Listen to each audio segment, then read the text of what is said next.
আমাদের চরম লক্ষ্যটি কি? চরম লক্ষ্যটি হচ্ছে মুক্তি। যা কিছু আমরা দেখি বা অনুভব করি, পরমাণু থেকে মানুষ, অচেতন প্রাণহীন জড়কণা থেকে পৃথিবীতে বিদ্যমান সর্বোচ্চ সত্তা মানবাত্মা পর্যন্ত সকলেই মুক্তির জন্য চেষ্টা করছে। সমগ্র জগৎ এই মুক্তির সংগ্রাম বা চেষ্টার ফল। সকল যৌগিক পদার্থের প্রত্যেক পরমাণুই অন্যান্য পরমাণুর বন্ধন থেকে মুক্ত হতে চেষ্টা করছে এবং অপরগুলি তাকে আবদ্ধ করে রাখছে। আমাদের পৃথিবী সূর্যের কাছ থেকে এবং চন্দ্র পৃথিবীর কাছ থেকে দূরে যাওয়ার চেষ্টা করছে। প্রত্যেক পদার্থই অনন্ত বিস্তার লাভের জন্য উন্মুখ। আমরা জগতে যা কিছু পদার্থ দেখছি, এই জগতে যত কাজ বা চিন্তা আছে, সব কিছুর একমাত্র ভিত্তি এই মুক্তির চেষ্টা। এরই প্রেরণায় সাধু উপাসনা করেন এবং চোর চুরি করে। যখন কর্মপ্রণালী ঠিকঠাক হয় না, তখন আমরা তাকে মন্দ বলি, এবং যখন কর্মপ্রণালীর প্রকাশ যথাযথ ও উচ্চতর হয়, তখন তাকে ভালো বলি। কিন্তু প্রেরণা উভয়ত সমান, সেই মুক্তির চেষ্টা। সাধু নিজের বন্ধনের বিষয় ভেবে কষ্ট পান। তিনি বন্ধন থেকে মুক্তি পেতে চান, সেজন্য ঈশ্বরের উপাসনা করেন।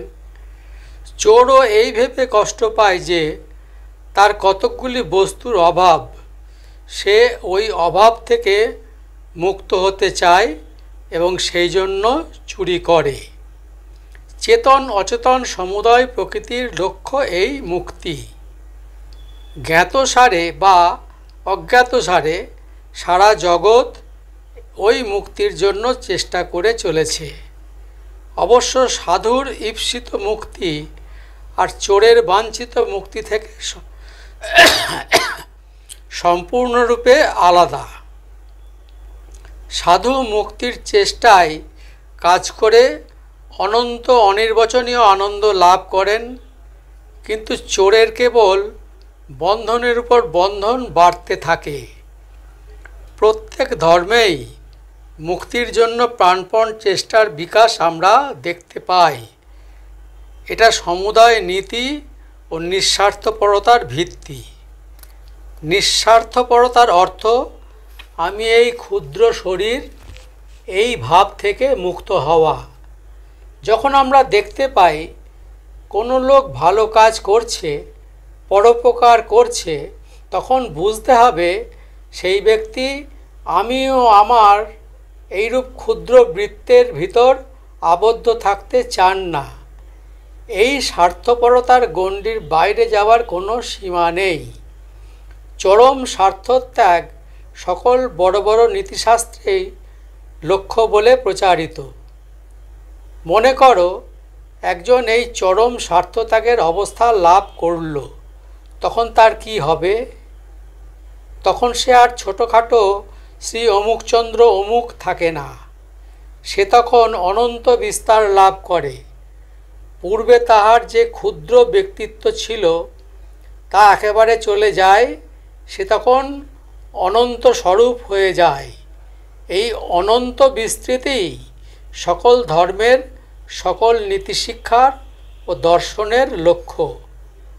ব্যক্তিত্ববাদী যখন এই তত্ত্বটি দার্শনিকভাবে উপস্থাপিত দেখেন, তখন ভয়ে শিউরে ওঠেন। নীতি প্রচার করতে গিয়ে তিনি নিজেই আবার সেই একই তত্ত্ব প্রচার করেন। তিনিও মানুষের নিঃস্বার্থপরতার কোনো সীমা নির্দেশ করেন না। মনে করো এই ব্যক্তিত্ববাদ মতে এক ব্যক্তির সম্পূর্ণ স্বার্থশূন্য হলেন, তাকে তখন অপরাপর সম্প্রদায়ের পূর্ণসিদ্ধ ব্যক্তি থেকে পৃথক করে দেখব কি করে? তিনি তখন সারা বিশ্বের সহিত এক হয়ে যান। এই রকম হওয়াই তো চরম লক্ষ্য। হতভাগ্য ব্যক্তিত্ববাদী তার নিজের যুক্তিগুলিকে যথার্থ সিদ্ধান্ত পর্যন্ত অনুসরণ করবার সাহস পায় না। নিঃস্বার্থ কর্ম দ্বারা মানব প্রকৃতির চরম লক্ষ্য এই মুক্তিলাভ করাই কর্মযোগ। সুতরাং প্রত্যেক স্বার্থপূর্ণ কাজই আমাদের সেই লক্ষ্যে পৌঁছিবার পথে বাধাস্বরূপ, আর প্রত্যেক নিঃস্বার্থ কর্মই আমাদেরকে সেই লক্ষ্যের দিকে নিয়ে যায়। এই জন্য নীতির এই একমাত্র সংজ্ঞা, যা স্বার্থশূন্য তাহাই নীতিসঙ্গত, আর যাহা স্বার্থপর তাহা নীতিবিরুদ্ধ। আজ এই পর্যন্তই বন্ধুরা, ভালো লাগলে সঙ্গে থাকবেন। অনেক অনেক ধন্যবাদ।